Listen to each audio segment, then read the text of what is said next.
ওই যে আগে বললাম চোর ভিড়ে ঢুকে বলছে চোদ্দর চোদ্দর চোদ্দার। যারা আন্দোলন করছে বিগত দিন তাদেরকে দেখা গেছে যারা ওয়াকফ ছেড়ে খায় তাদের মুখে মুখ দিয়ে গুজুর গুজুর করেছে। আমার একটু ভাষা খারাপ ভাই, কারণ আমার ছেলে সুখী আছে, তো আমার ছেলে তো খেতে পাই না, আমি তো গার্জেন, আমার বাচ্চা শিক্ষা পাই না, আমার বাচ্চা গরিব, আমার বাচ্চা কলকাতায় হোস্টেল পাচ্ছে না, পড়তে পারছে না, অথচ কলকাতায় 33 খানা এতিমখানাকে দখল করে রেখেছে শাসক। 33 খানা এতিমখানা রয়েছে কলকাতায়, ভিআইপি জায়গা রয়েছে, ওই জায়গাগুলোতে সব বিভিন্ন পকেটিং হয়ে যাচ্ছে, কোটি কোটি টাকা লেনদেন হচ্ছে রাজ ক্ষমতার জোরে। এমনি বলিনি যে রাজ ক্ষমতা দরকার, এমনি বলিনি রাজ ক্ষমতা দরকার। আরে আব্বাস সিদ্দিকী আসবে না, ওই নওশাদকে দিয়েছে, ওটাই থাকবে তোদের সাথে। আমি আমার যেটা করছি করব, কিন্তু তোমাদেরকে ভাবাচ্ছি, তোমরা ভাবো আজকে বিধানসভায় এতগুলো তো মুসলিম এমএলএ রয়েছে, এমপি রয়েছে, এই গত কদিনে, এই গত পরশু দিনে আলোচনা হয়েছে, কারো মুখে কথা নেই। তোমাদের নওশাদ, তোমাদের ভাঙড়বাসী, তোমাদের নওশাদ, তোমরা গর্ব করো, তোমাদের নওশাদ। তোমাদের এই ভাঙড়ে পাওয়ার গ্রিড যখন তৈরি হয় 3 বিঘে ওয়াকফ জায়গা ছেড়ে নিয়েছে। আমি বলে যাচ্ছি মিলিয়ে নাও, 3 বিঘে ওয়াকফের জায়গা পাওয়ার গ্রিডের নামে নিয়েছে।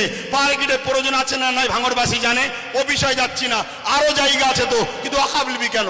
আজকে রাজ্য সরকারকে এখান থেকে বলি, রাজ্য সরকারকে এখান থেকে বলি, আপনাকে 35 বা 36টা এমপি দিয়েছে।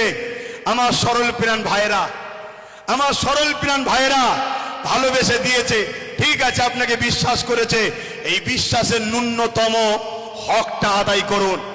যদি আপনি বিশ্বাসের উপযুক্ত না হন, আগামী দিন আপনার বামফ্রন্টের মতো অবস্থা হবে, সেটা পরের বিষয়, কিন্তু বিশ্বাসের উপযুক্ত হন।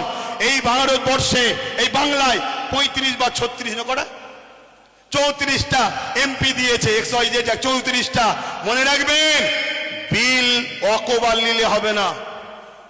অনেকে বলছে অকবাল নেবে না, অকবাল নয়, যদি ক্ষমতা থাকে, যেভাবে দিদিমণি আসার সময় পার্লামেন্টে সংবিধান উল্টো ধরে চিল্লাচ্ছিল, দেখেন না, ছিঁড়াছিড়ি করছিল, ওই রকম ওখানে বক্সিং মারবেন ভেতরে। কথা বুঝছেন না, বোঝেন না? শেষবার চান্স দিচ্ছি, শেষবার চান্স দিচ্ছি।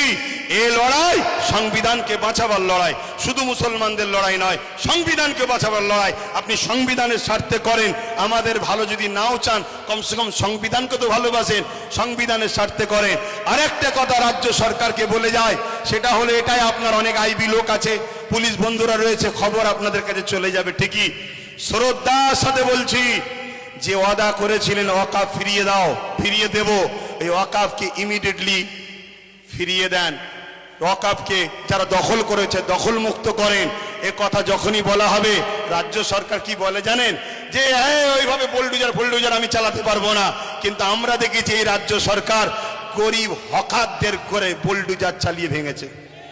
দেখেছেন না, দেখেন না? তাহলে আমার হিন্দু ভাইয়েরা, আদি সনাতন ভাইয়েরা, আমরা আপনাদের দুশ্মন নয়, মুদি দুশ্মনের নজর আপনাদের দেখাচ্ছে। চশমা খুলে ভাইয়ের নজরে দেখেন, আপনাদের জন্য আমার জান দিতে প্রস্তুত আছি আমরা, ঠিক না বে ঠিক গো? হ্যাঁ, আমার হিন্দু ভাইয়েরা আমাদের নয়, তাই বলে দিলাম। তবে মনে রাখবেন, যদি কেউ মনে করেন যে আজ মনে হয় মুসলমানরা ফেঁসে গেছে, এখানে সেন্টারে আমাদের, রাজ্যে আমাদের, সব জায়গায় আমাদের, তাহলে আমি বলবো, সত্য এমন একটা জিনিস, পৃথিবীর সব মিথ্যা এক জায়গায় হয়েও সত্যকে মিটাতে পারে না। কিন্তু ইনসাফের স্বার্থে, ইনসানিয়াতের স্বার্থে বলে গেলাম। যাক, আমি সংক্ষেপ করছি, শেষ কথা আপনাদের কাছে বলি, আগামী দিল থেকে বলুন, এই লড়াই কি এখানে শেষ না চলবে? এই লড়াইয়ের দুটো পন্থা আছে। একটা পন্থা হলো সংবিধান অনুযায়ী, সংবিধান যেভাবে রাইট দিয়েছে, সংবিধানের বাইরে গিয়ে আমি তাহলে নাই, সংবিধান অনুযায়ী কলিকাতার রাজপথ ধরে এই আন্দোলন পুরো দরকার হয়, একেবারে যেভাবে দখল নিয়েছে ওভাবে দখল নিতে হয়, লিয়া হবে, ঠিক আছে না বেঠিক? কথা বলেন, দরকার আছে না নাই?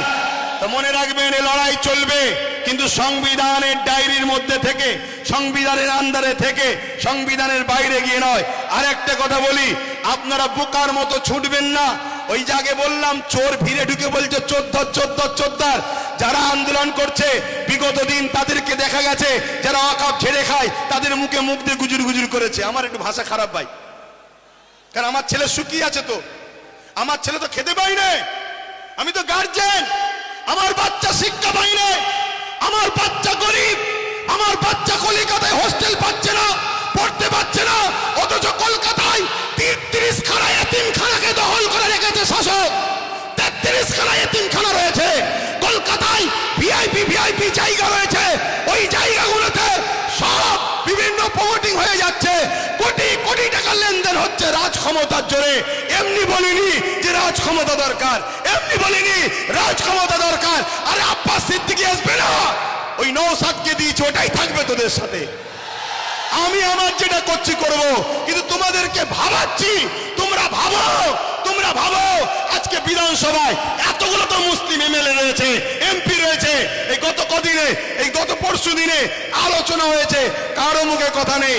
তোমাদের নওশাদ, তোমাদের ভাঙড়বাসী, তোমাদের নওশাদ, তোমরা গর্ব করো, তোমাদের নওশাদ। তোমাদের এই ভাঙড়ে পাওয়ার গ্রিগেড যখন তৈরি হয় 3 বিঘে ওয়াকফ জায়গা ছেড়ে নিয়েছে। আমি বলে যাচ্ছি, মিলিয়ে নাও, 3 বিঘে ওয়াকফের জায়গা পাওয়ার গ্রিডের নামে নিয়েছে। পাওয়ার গ্রিডের প্রয়োজন আছে না নাই ভাঙড়বাসী জানে, ও বিষয় যাচ্ছি না, আরো জায়গা আছে তো, কিন্তু ওয়াকফ নিবি কেন?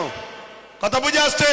আমি একটা ছোট্ট কথা বলবো, অনেকে বলতে পারে নওশাদ কি করলো, আমি একটা কথা বলবো, ওর আমি বড়, আমার ধর্মীয় হিসাব অনুযায়ী ও আমার জুতো ঘুরিয়ে দিতে হবে, ওর বড় ভাই আমি, সম্মানের দিকে। কথা বুঝে আসছে? আমি ওর নাম করতেছি না। আমি একটা ছোট্ট কথা বলবো, ভাঙড়ে এয়ারপোর্টের নামে জমি নিতে গেছিল, জানেন তো? নিতে পেরেছে? এটা তোমরা বেঁচে, তোমরাই তোমাদের নিজেদের তকদিরকে, আল্লাহর হুকুম তো বটে, করেছো ভালো। কি যদি ও না থাকতো, অন্য কেউ থাকলে একদিন সই করে জমিলে লাখ লাখ হাজার হাজার মুসলমানদের ঘরে উচ্ছেদ হয়ে যেত। কথা মাথায় ঢুকছে? কিন্তু ওই নেশার ঘোর এখনো কাটেনি। শুধু একটাই করো, যেখানে মুসলমান গ্রুপ বেশি হয় কেস দিয়ে তুলে দাও, নাই ভোটাভুটিতে ভাগ করে দাও, আর না হয় জমি অধিগ্রহণের নামে কেড়ে নাও। তো ভাই আমি আর কথা বাড়াবো না,